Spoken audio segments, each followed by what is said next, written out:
and welcome to another book birthday. Today I am very excited to introduce Kelly and Hannah. Welcome, guys. Hi. Congratulations on your book birthday.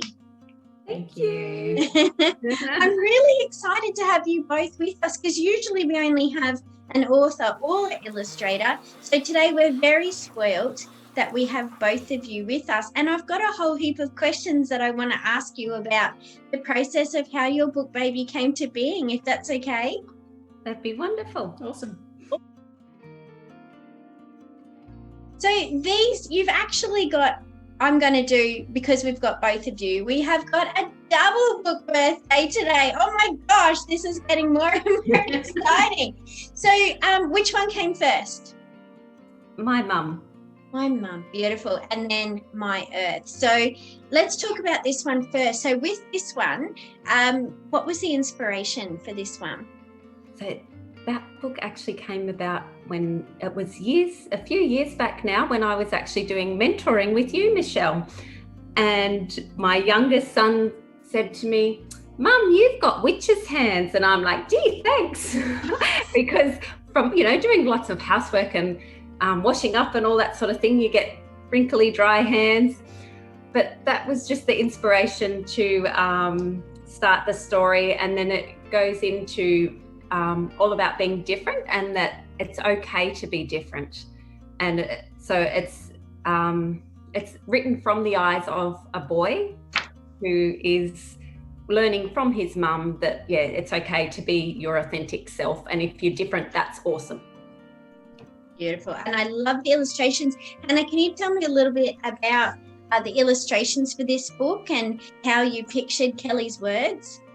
I actually read Kelly's poem on a kitchen table and I was so inspired by the story, it made me cry. And I immediately felt like deeply for it and could relate because we have the same principles and raise our children very similar.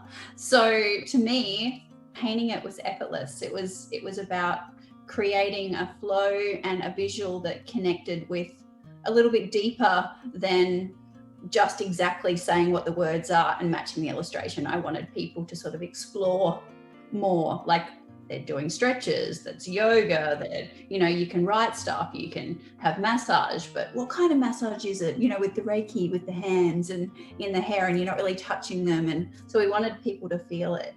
And it was kind of a therapy for me because I was sick at the time. So isn't it funny that timing is everything? Like sometimes just the right book comes to you at the right time, either story or art. Or so was that the same process for My Earth, or did it go a little bit differently for this one? It went a little bit differently. It did, yes. So we discussed what we wanted in the book and we had the idea. But Hannah suggested, "Hey, why don't I illustrate first and then you write from my illustrations?" Yeah. Oh, I love that idea. That's amazing. Like Elton John used to do with his songs. That's right. We always mix it up. Yeah. So the illustrations are, I guess, a little bit of a different style too. Is that on purpose as well? Yes, just a different type of flow, just to show the versatility. And we wanted to put a lot of our local area in this book as well. So we talk about Moreton Island, Mount Tambourine, Indigiscapes, a lot of the places that we come from, because the issues start in our backyard. So we want to educate children on what you can do at home here first. I love that. And I love the portraits in the back of the book too. That's really cool as well. That was at our grade 6 children's graduation. Yeah. The bees. Tell me about the bees. You know a lot about bees now. Yeah. Well, we love bees. I have bees. Oh, lovely. Yeah, that was really inspiring actually. And I just had pictures and then I did lots of research, and it was such a different process to writing My Mum, because my mum just flowed straight from my imagination. Yeah. Whereas my earth was a much more, it was almost like doing a school project, and I was researching, but I loved it, and I got so much out of it. And we learnt too. Hey? Yeah, we did. We both learnt things along the way that we didn't know before, and I learned a lot about the bees and the native bees. So actually most native bees live on their own, and they so they don't have a hive as such. They just find little holes in trees and will make a little nest in there, and then they use a waxy substance to block it off so that nothing can get into their larvae. But the native bees that do create honey, you can get little hives for them. That's what we've got. Yeah. So sugar bag bees? No, I think they're a native to Queensland bees. So I'm not sure which one. Jason looks after all the beekeeping, but I know that we've got our beautiful native stingless bees in a hive in the front yard, and the difference it's made to our yard has been amazing. So tell me, what difference have these books made to your life? Like, what's changed since these books have come out? Feedback from children, isn't it? Like, having the kids respond, and their education is, they know quite a lot already, which, warms our hearts, and they want to make a difference by picking up other people's rubbish at school or helping mum with the cooking, stuff like that. Is the simple little things matter. And also just, it's so nice sharing, we like to grow vegetables and herbs and do things for our families, but it's so nice to share those things with others so that children can see that there's lots of little things that you can do in your life to create health and happiness with your family, and also things that are going to help the earth and their families in the long run. That's amazing. And working together, is that something that was easy? Did it just happen really easy, or have there been struggles along the way? No, we're best mates, so it's effortless for us, and we just think the same. We'll be like, get really excited. The adrenaline will kick in, and we'll have another idea, and the next book. That's kind of why it was a series, because we wanted to just let our imagination, creativity take control of us, and then the next book will just happen. So that's amazing. So look out for more book birthdays. Is that what you're saying? More book birthdays? Yes, definitely. Not this year, but no. Well, you've done amazing. You've done so well. So, Hannah, what's the best thing about what you do as an artist? Oh, the best thing. I get to be inside my own head a lot, and as an artist, I get to put it on paper. So sharing it with the world and giving a visual component to Kelly's words is a powerful thing. I mean, those two things together can have such an impact in someone's life. And some people lean to illustration, some people lean to words.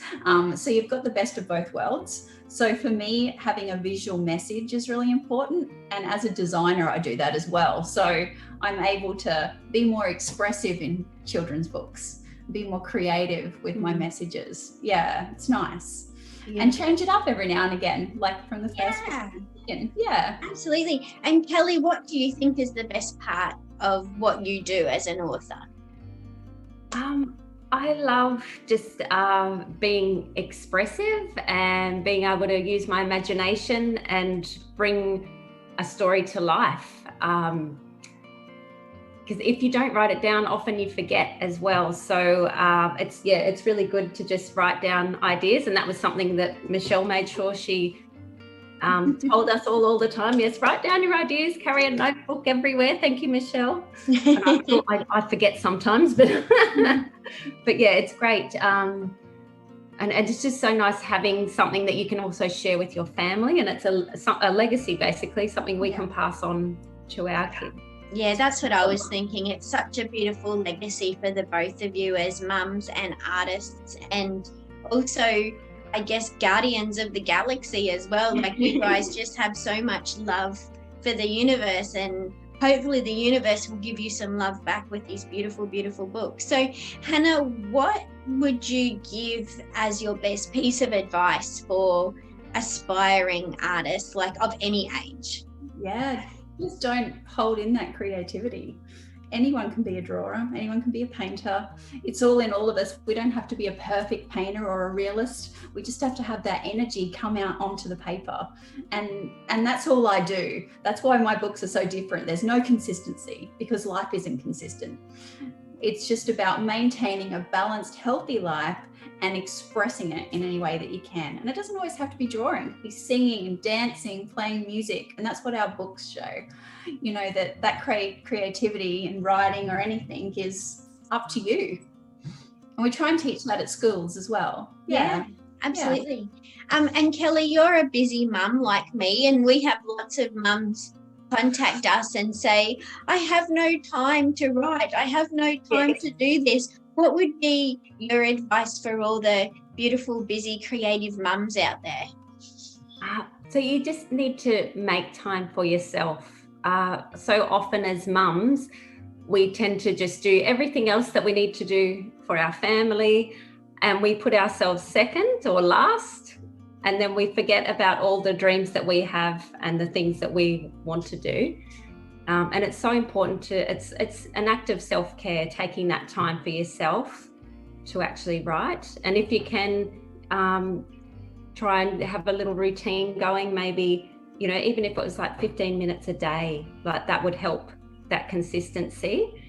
But if not, like, as long as you write and get your words out there, you know, that's the main thing. Absolutely. Don't leave it inside. Just get it out there and share, and you can do all these wonderful things like you guys are doing with your books and with your energy, and now going into schools. Like, it's a beautiful legacy that you guys are creating for your family. Now, if people would like to get a copy of the books, where is the best place that they could go to get a copy of the books? The My Family Series website. Okay. And is that the best place that they can contact you? So if they want you to come and speak at a school or a charity group or ask you a little bit about what you're doing, is that the best place they can contact you as well? Absolutely. Or Facebook as well. Facebook. Beautiful. Yeah. Well, I'll pop those links in the comments as well. So if anybody wants to get in contact with Kelly and Hannah, please don't hesitate to contact them. They are the most beautiful, giving creatives, and I know that they will be able to definitely help you with whatever you need. But thank you so much, both of you. I'm so excited to have both an author and illustrator with me today to show that beautiful creative process that happens between words and pictures. So thank you for joining me today.